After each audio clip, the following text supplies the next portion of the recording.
Hello, तुम वापस आ चुके हैं एक और नई मूवी और एक और नई राइड के साथ। मेरा नाम है शिवम, आप देख रहे हैं द फिल्म राइड्स। आज मैंने एक थिएटर में मूवी देखी जिस मूवी का नाम है वश लेवल 2। अगर आपको नहीं पता ये वश मूवी क्या है और ये लेवल 2 क्यों है, सेकंड पार्ट कैसे है, क्योंकि अगर आपको पता होगा गुजराती मूवी आपने सुनी होगी वश, जिसका रीमेक बनाया था हमारे अजय देवगन ने शैतान नाम से। उसका जो गुजराती मूवी में जो रिलीज हुई थी उसके बाद जो सक्सेस होने के बाद उसके बाद जब रीमेक बना उसमें भी सक्सेस हुआ। उसके बाद हम उसके डायरेक्टर ने एक अनाउंसमेंट की कि इसका हम सेकंड पार्ट लाने वाले हैं, बट ये नहीं बताया था कब लाने वाले हैं। आखिरकार रिसेंटली इसका कुछ टाइम पहले जब ट्रेलर और टीजर की अनाउंसमेंट हुई थी तो टीजर भी देखने में अच्छा लगा था और जो ट्रेलर आया था उसको देखने के तो बाद और मजा आ गया था, क्योंकि जिस तरह से इसमें वश लेवल 2 दिखाया गया है। फर्स्ट पार्ट में जो आपने देखा होगा कि बस एक लड़की को ही बंदा वश करके रखता है, बट सेकंड पार्ट में पूरे स्कूल की लड़कियों को 150 प्लस लड़कियों को वशीकरण करके बैठा है। और उसको क्या चाहिए, बस एक ही बंदा चाहिए, वो है प्रताप। और प्रताप कौन है आपको पता होगा, जो पहले पार्ट का विलन है। अगर बहुत लोगों को नहीं भी समझ आ रही होगी क्योंकि प्रताप कौन है ये कौन है, बट अगर आपने शैतान मूवी देखी होगी तो शैतान मूवी सेम टू सेम वैसे ही है। उसकी जो एंडिंग है वो चेंज कर दी गई है और वश में जो एंडिंग थी वो बिल्कुल वैसे की वैसी है। उसके बाद जो एंडिंग, अगर आपने गुजराती मूवी देखी होगी, नहीं भी देखी हो तो आप बस एंडिंग सीन देख लीजिए, उसके बाद आपको पूरी स्टोरी समझ आ जाएगी। क्योंकि इस मूवी को देखने के लिए आपको फर्स्ट पार्ट तो देखना ही पड़ेगा या शैतान मूवी कम से कम देखनी पड़ेगी, उसके बाद ही आप इस मूवी को समझ पाओगे। क्योंकि ये हिंदी के साथ साथ गुजराती लैंग्वेज में भी रिलीज हुई है। तरह से इसकी हाइप और जिस तरह से इसको भाई रिलीज करके दिखाया गया है, आपका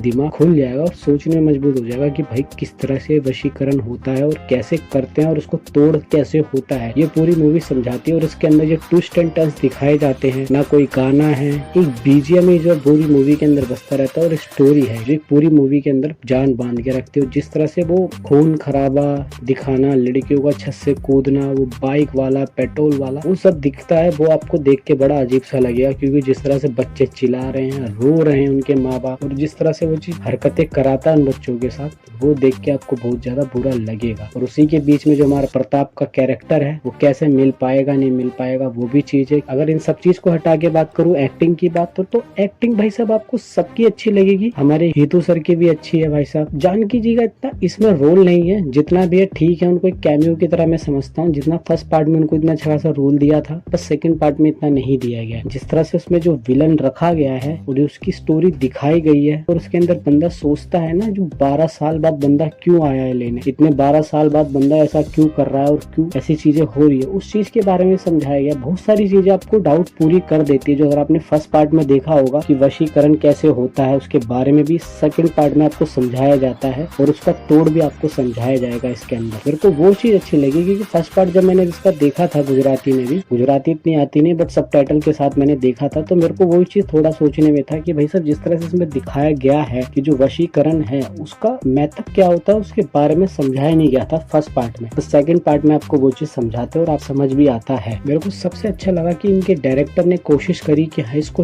हिंदी में रिलीज कराए और हिंदी में रिस्पॉन्स हो। ये भी हिंदी में इसलिए रिस्पॉन्स हो पाई क्योंकि अगर आप लोगों ने शैतान मूवी देखी है उसके बाद ही, उसी के बाद सबको पता चला कि शैतान मूवी वश का रीमेक है, उसके बाद ही इसकी क्रेज बनी और उसके बाद ही हिंदी में भी रिलीज हुआ और अच्छा खासा थिएटर बुक हो रहे हैं और अच्छे खासे बंदे मूवी देख रहे हैं। मैं जब रिलीज हुई थी 25 तारीख को तो नहीं देख पाया था, बट आज मेरे पास टाइम था, आज मैं देखने गया तो आज के दिन भी अच्छे खासे थिएटर बुक थे और अच्छी खासी भीड़ थी देखने वाली। जिस तरह से इसमें जो दिखाया गया, बंदे बहुत से बंदे डर जाएंगे, सीखने वाली चीजें इतनी है कि आपको इरिटेट करने लग जाती है भाई साहब ये क्या दिखा रहा है। और जिस तरह से इसमें ब्रूटलिटी दिखाई गई है वो चीज आपको अच्छा लगे, बट कहीं कहीं कमी आपको लगेगी कि हाँ जो चीज ली गई है कुछ चीज दिखाने में आपको लगेगा कि ऊपर नीचे वाला सीन है। जैसे कि वो लड़की बाइक जिस तरह से घुमाती है उसके बाद जो सीन आता है वो आपको थोड़ा अजीब सा लगेगा कि ये होता भी है, क्या करे, जो है वो है। ज्यादातर जो भी चीज शूट करा गया और जितना भी एक्शन आपको इसमें देखने को मिलता है वो ग्राउंडेड तरीके से है। डायरेक्टर की बात करूँ कृष्णा देव जी की, उनने अच्छा खासा डायरेक्ट करा है इस मूवी को। फर्स्ट पार्ट भी अच्छा खासा डायरेक्ट करा था, सेकंड पार्ट भी अच्छा खासा डायरेक्ट करा है। हाँ, बट स्टोरी जो इनने चुनी है वो अच्छी है। अच्छा वो किसी के दिमाग में नहीं पर इनके दिमाग में अच्छी स्टोरी आई और अच्छी खासी चुन के दिखाई गई है। मेरे को सबसे अच्छी चीज लगी कि हाँ ये 1 घंटे 50 मिनट की आपको 1 घंटा 50 मिनट पूरा बांध के रखती है और कब स्टार्ट होती है कब खत्म हो जाती है आपको पता ही नहीं चलेगा। स्टार्टिंग से ही आपको मूवी बांध के रखते हैं और एंड तक आते आते आपको पूरा चीज हैप्पी एंडिंग देके जाती है। हैप्पी एंडिंग के अंदर भी मेरे को ऐसा लगता है कि थर्ड पार्ट की वो है कि हाँ एक थर्ड पार्ट आ सकता है।